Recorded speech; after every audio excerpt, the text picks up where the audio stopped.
They told us the warp was far away, a thing for priests and psykers, a storm that raged somewhere beyond the stars.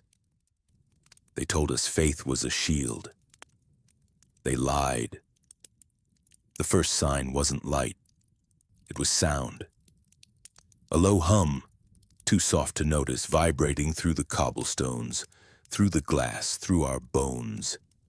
Then came the taste, iron, static, the scent of old blood behind every breath.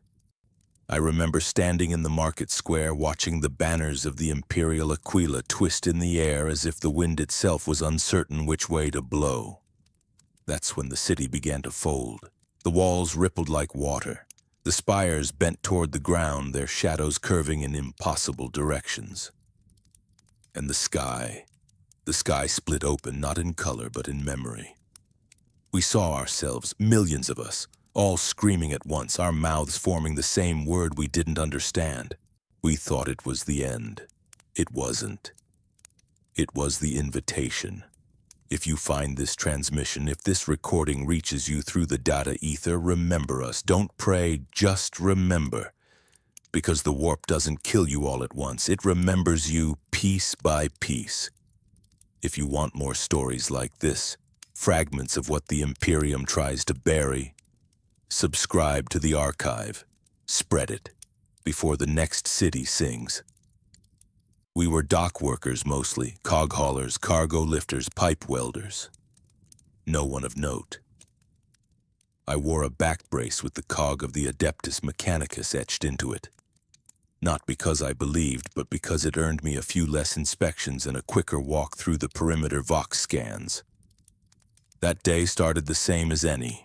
Metal in the air, cold in the boots. The sun didn't rise so much as it leaked. Smog filtered in through the plasteel grates high above the loading spires, giving the city its usual half-dead hue. Then the stone beneath my feet began to hum. Not a tremor, not a quake. No one else even noticed. It was a tone, a resonance deep and slow, like the city itself had started to breathe through the bones. I remember pausing beside the servo crane, one gloved hand still on the control rune. The edge of the metal pressed into my palm, but it didn't hurt. I was listening, or rather the hum was listening to me. A man coughed beside me. His name was Reth. Always had oil on his lips. "You spacing out, Darrow?" he asked. I nodded barely. "No sleep." "Machine dreams," I lied. "The warp doesn't arrive with a scream. That would be merciful. It arrives as a kindness. A whisper when you're too tired to resist." By midday, the glass started to sing, not loudly, not in a way that made anyone drop their ration bars or call for tech priests. Just a faint tremble, like a voice locked behind the transparency. Some said it was the wind. Others blamed the new plasma conduits stretching through the Hableen slums. The preacher on the corner of Dockwell and Voxcarve called it a divine echo. A blessing from the God Emperor. I knew better. 2 levels below, in the spill tunnels under Substack 7, our little cell met for the first time in weeks. 5 of us, maybe 6, though time was already starting to drift for me by then. Mordrex had brought a data slate full of stolen liturgical fragments. He said the patterns in the prayers matched the vibrations in the ground. Said this was the sign we'd been waiting for. I didn't answer. Not then. Not because I doubted, but because I felt it, truly felt it, in my lungs. The air wasn't air anymore. It was aware. That night I dreamed of staircases made of teeth. Not bloody, just smiling, endlessly spiraling. At the bottom, a shadow that wore my mother's voice asked me what color my soul was, and I couldn't remember. I woke with my nails dug into the side of my bunk, bloodless and white. The room around me was normal. Dull red emergency lights, wall shrine flickering, the slow drip of coolant from the vent.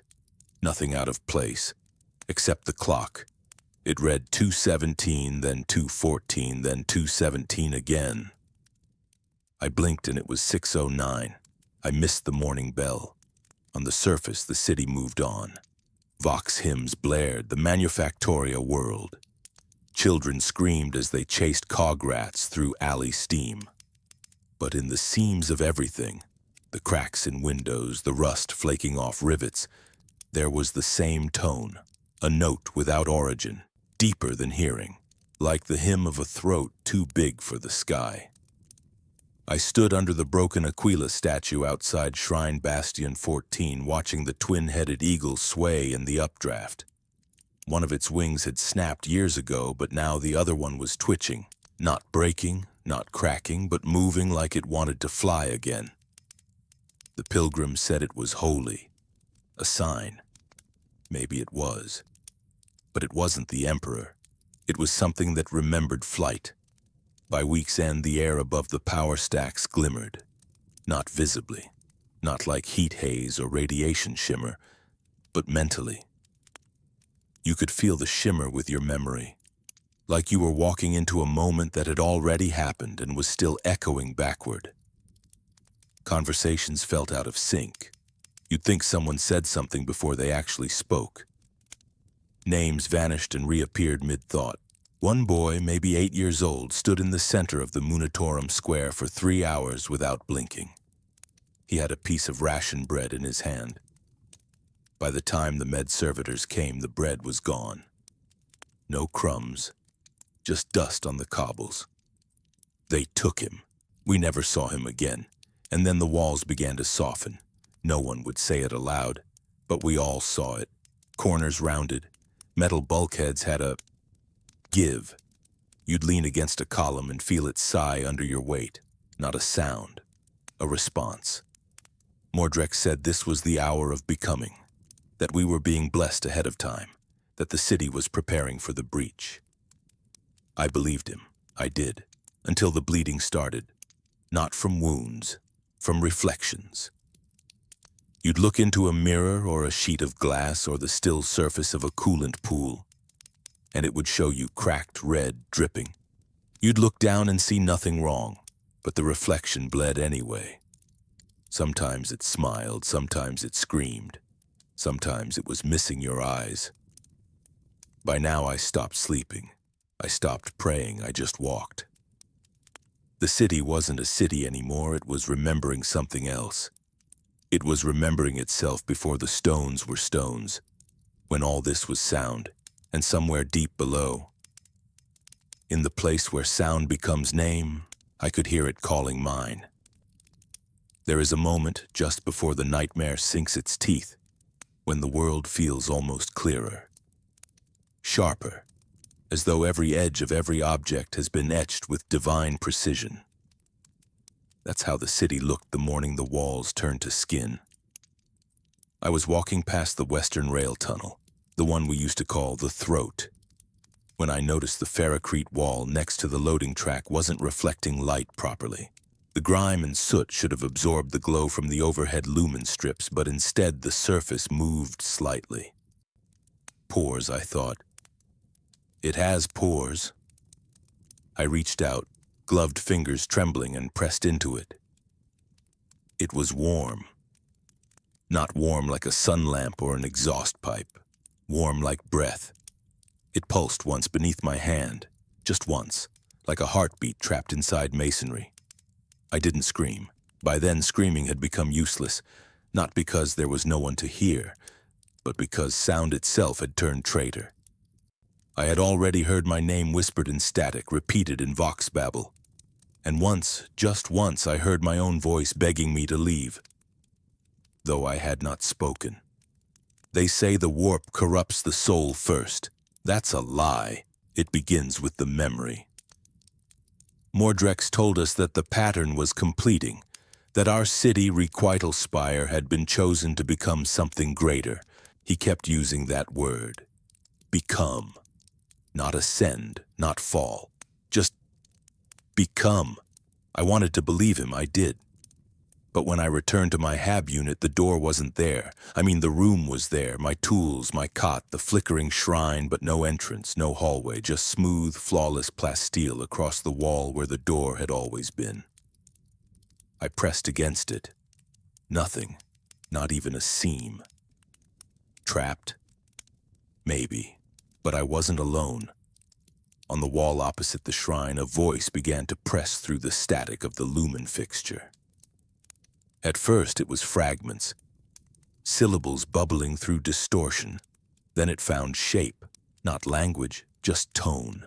Familiar, intimate. It sounded like my mother. She'd been dead for 19 years. The walls spoke to me for what felt like hours. The words meant nothing.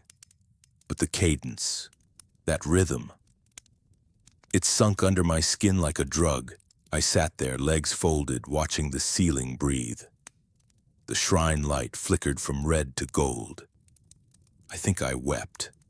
I don't remember why. When the wall finally split open, not shattered, not blasted, just parted like lips, I walked out.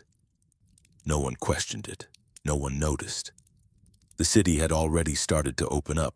Vents were bleeding. Elevators now traveled sideways. Entire districts shifted by degrees as if the streets were dreaming new angles into their geometry. A friend of mine, Kellen, swore he stepped through the same alley twice and ended up in different decades. He saw himself, older, missing an arm, and the older version simply nodded, said nothing, and vanished into smoke. By now, the administratum had shut down the Vox. No broadcasts, no orders, no hymns. The priests of the cog refused to leave the Sanctum Mechanicum. The enforcers stopped patrolling. They were hiding, not from insurgents, not from us, from the city. The walls were becoming aware. We gathered in the lower manufactory decks where the air still tasted like grease and dust, where the stones still held their shape. It was there that Mordrex began to draw the sigils. Not chaos runes, not yet. These were older, forgotten markings from pre-imperial data fragments, scavenged by adepts who'd long since vanished into reassignment. He drew them on the floor with rust and teeth. Said they'd protect us. I wanted to ask, protect us from what? But the words wouldn't form. My tongue felt wrong, heavy, like it remembered a different shape. Outside, the towers were bending, not collapsing. Bending, like iron under slow heat. I watched one arc toward the horizon and stay there motionless but alive, like a finger pointing toward a truth I couldn't yet see.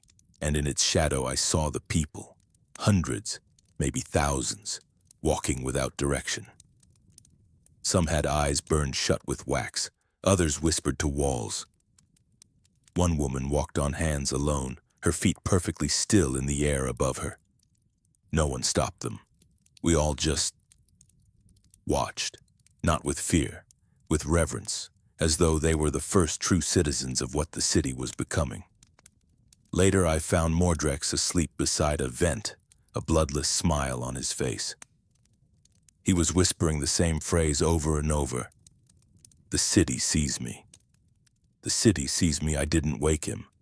By the time I returned to my hab, my shrine had grown, not expanded, grown. The metal was now bone. The candles flickered inside eye sockets. The Aquila wings had teeth. I couldn't move. I couldn't breathe. And yet, I wept, not from fear, from awe. The city wasn't dying, it was shedding. And beneath the skin of plasteel and soot, something ancient and holy, or Chaniyah, or something pretending to be, had begun to look back. At first, the sky cracked quietly. It was a subtle thing, like light seen through old glass, refracted, warped, gently torn. No thunder, no warning. Just a ripple that bent the sun into strange, laughing shapes and spilled night into the edges of day. I watched it from the edge of Sector Pallidum, where the roofs had buckled into angles the human eye wasn't designed to follow. Up there above the smoke and the spires, the stars had begun to move. That was the first true sign the veil had thinned. Not the walls breathing, not the people walking backward into new forms, but the stars. The heavens rearranged themselves like puzzle pieces finding the wrong solution. They pulsed violet and green, smeared across the firmament like brushstrokes of a mad painter. I looked for constellations and found wounds instead. They say no one can hear the warp, that it's silent, a tide of madness beyond sound. That's a lie. I heard it humming, not outside me, within, a frequency behind thought, a low thrum that pressed into my spine and made my teeth itch. It came in waves, each one stronger, until I couldn't tell if I was standing or kneeling. Sometimes I felt myself walking, only to blink and find I'd never moved. Or had I? Time bled, not in seconds or minutes, in meaning. Mordrex called it soul drift, said we were no longer anchored to the linear, that the Emperor's light was too distant here, not gone, not dead, but dimmed, as though the Astronomicon itself had looked away for a breath. In that breath, the city rewrote its laws. I remember crossing a bridge between towers and realizing it no longer had a bottom.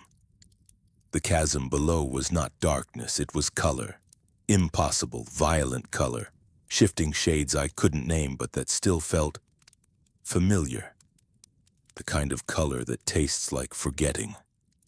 I stared too long and saw things moving down there, not creatures, not shadows, but intentions. Waiting to be born. One of them waved. I did not wave back. By now, the Vox grill in my helmet had fused shut. My breaths echoed inside it like prayers in a coffin. Every servitor I passed had stopped working. Some simply stood in place, drooling black oil. Others tried to speak, nonsense phrases, fragments of forgotten dialects. One repeated a child's lullaby on loop, its optics flickering Morse patterns against the wall. It had a flower growing from its mouth. I think it was real. The people who had once ruled the Spire, the Administratum scribes, the Mechanicus tech adepts, even the inquisitorial attachés, had either fled or become part of the machine flesh that now stretched between buildings like veins. I saw one Magos suspended upside down from a cable web of copper and sinew, whispering binary prayers into a socket that no longer existed. Mordrex said they were close to completion, that the pattern was blooming. He started calling the city by a new name, Ixil. He wouldn't explain what it meant, only that it had been given, not chosen. Everywhere I went, the word was already there, carved into walls, painted in bloodless script, scratched beneath fingernails. Ixil. By the 5th day, the air had changed. Not the smell, though that too was wrong, something between incense and rotting data slates. But the weight. The atmosphere clung to the skin like wet silk. Breathing felt like swallowing voices. I passed a mirror, half shattered and clinging to a tilt frame. I stopped. I shouldn't have stopped. The reflection did not match my motion. It turned slower. Its face wasn't mine, not exactly. It had my features, yes, but older, more tired. And its eyes, the eyes weren't organic anymore. They were filled with tiny gears, moving, watching. It smiled. I didn't. I ran, back through the skeletal manufactorum. Past the broken saints etched into plasteel, past the tower that had started bleeding molten glass. Back to the temple where Mordrex was preparing the ritual. That's what he called it now. A ritual. He said the city was no longer a place. It was a vessel, a conduit for something sacred, not demonic, not divine, something new, something between. We are witnesses, he whispered. We are scaffolding for the dream. He handed me a relic, a cracked data slate filled with coordinates that meant nothing. He told me to walk to the place where the sun had split. I asked why. He said, because it's waiting for you. I didn't ask who it was. I already knew. That night the horizon ruptured, a clean tear, like a surgical incision across the edge of sight. The clouds folded inward. Reality peeled. And from the wound, not light, not flame, but a soundless scream. It radiated out not through the ears but through understanding. A scream in the language of decay. I dropped to my knees. All of us did. The city bowed with us. Spires folded, roads crumbled into spirals, doors wept oil, windows melted into mouths. The aquilas on every building flared once in white flame and vanished. Mordrex did not weep. He only smiled and whispered, "Ixil has opened its eye." And for a moment, just one, I believed we had become infinite. The city no longer obeyed time. Streets I had walked as a boy now bent in loops leading back to their own beginnings. I could see my own footprints fading ahead of me, still warm. Towers unraveled into smoke and reformed as forests of bone. Bells rang backward, light moved in spirals, and somewhere beyond the layers of crumbling reality, a choir sang a hymn to a god that hadn't yet been born. Ixil was awake. We no longer slept in the conventional sense. Sleep had become an abstract, not absence of wakefulness, but transition into other forms. Some lay down and became statues. Others melted into the walls, eyes blinking in stone. I once found Mordrex sitting inside a reflection that wasn't showing this world.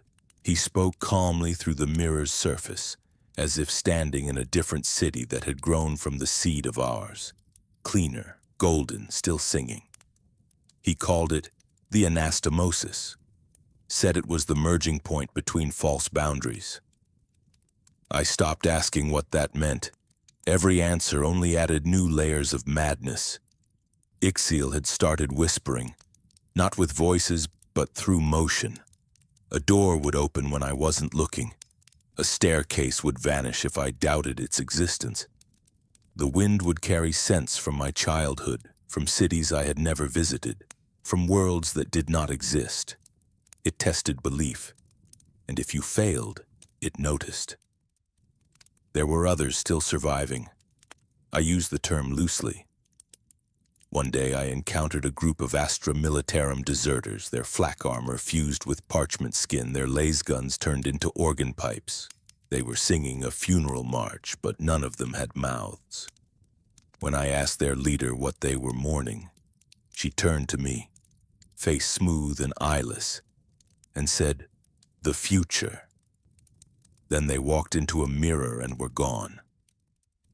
Mordrex stopped speaking often by then. He would sit beside the shrine of static, where the voxcasters hummed endless loops of machine chant, and watch the pulse patterns. He claimed to see patterns in the interference, that they were coordinates, instructions. I no longer knew whether to believe him, but I had nothing else. Ixil gave us visions, not dreams, not hallucinations, memories from other selves. I saw my hands smeared with soot and blood clutching a child's doll in a trench on Cadia. I had never been there. I was never a soldier. But I remembered the sound of orbital bombardment, the way the sky fractured, the last prayer I whispered to the Emperor before impact.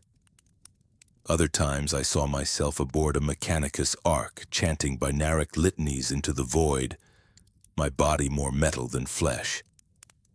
I remembered the taste of engine oil consecration, the sting of cables, the elation of knowing I was closer to machine perfection. They were not dreams. They were me. All of them. Ixil did not show possibilities, it showed truths. All at once. I asked Mordrex how such things were possible. His answer was soft. Because the warp is not distant. It is behind the skin of every moment. Ixil merely peeled it back. The citizens had long stopped acting like humans. I passed a group that had built a temple from bones, not of the dead, but of themselves. Voluntary sacrifices. They sang as they broke their limbs and slotted them into place. Their faith gave them joy. Another time I passed a man who had sewn his own lips shut and written epistles across his chest in burning ink. Each letter moved like insects beneath skin. He bowed to me and whispered through clenched teeth, "You are not you. You are the echo before the scream I wept that night. Not out of fear. Fear had long faded into ritual, but out of recognition. Because I understood what he meant. Ixil had taken me. Not completely, not yet. but piece by piece it was unmaking my certainty. My identity was a soft thing now, easily folded. I was no longer the voice in my mind, I was a station. A node through which memories passed, and each one brought with it the dust of 10,000 worlds, lives, deaths, awakenings. One morning I woke inside a cathedral. I had no memory of walking there. The stained glass windows depicted events I had not seen, yet somehow remembered. A figure cloaked in shadow holding a broken aquila. A woman made of light walking into a gate of thorns. A city made of tears. And at the center of the dome, the Emperor, not as he is on Terra, but as a storm of eyes and swords, radiant and terrifying. I fell to my knees.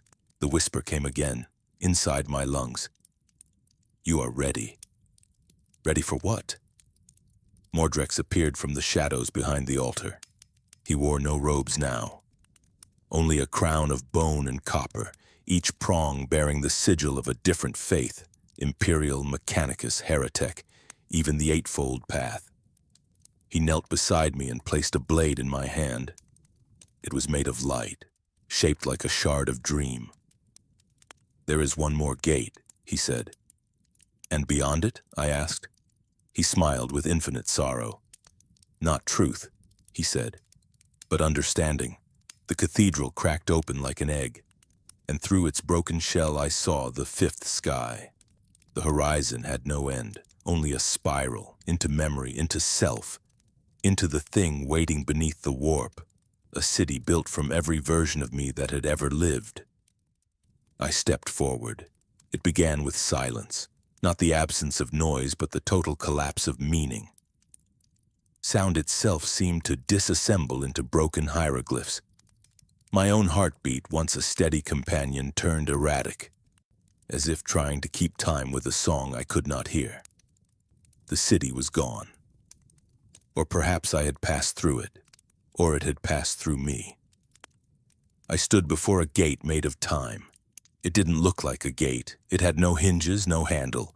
It was a fold in space, stitched shut with chains of memory. Each link shimmered with scenes from my life, my first breath, my mother's laughter, the moment I was first touched by the idea of the gods. Mordrex was no longer beside me. I didn't know if he had ever been. I placed my hand upon the chain, and it burned with recognition. The gate opened inward. Inside was not a place. It was a truth, a shape too large for the mind, compressed into a geometry of symbols and light. I stepped into it and felt my name peel away like rotting parchment. My memories unraveled and arranged themselves in the air around me, orbiting like lost satellites. I saw my failures, my cowardice, the moment I chose to kneel. But I also saw something else, the spark, that fragment of self which refused to surrender. The same will that had guided my feet through the dead city, that had refused madness even as reality split open. It was not purity. It was not faith. It was resistance. The warp recognized it, and for the first time it hesitated. I saw the thing that had whispered through Ixil. Not a daemon, not a god, but a pattern wearing intention like a mask. It had no face, only eyes, eyes without end, watching, learning, shaping. It asked me a question, not in words, in memory. If you could remake yourself, what would you become? I stood at the edge of non-being and I answered, human. The warp screamed, not in pain, in defiance. The pattern collapsed, the city howled.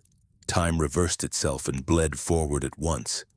I was drowning in paradox, but I held onto that answer like a blade. And when the shape tried to rewrite me, I refused. I was not chosen, not blessed, not special. I was witness. And that was enough. I awoke in the ruins of Ixil. The sky was black. The stars were still. Around me, the city lay in perfect silence. No whispers, no warping. Just stone and ash and wind. I was alone, but I was myself. I had no answers, only scars, but they were mine. And as I began to walk, I felt no fear. because I had seen the final shape and I had said no.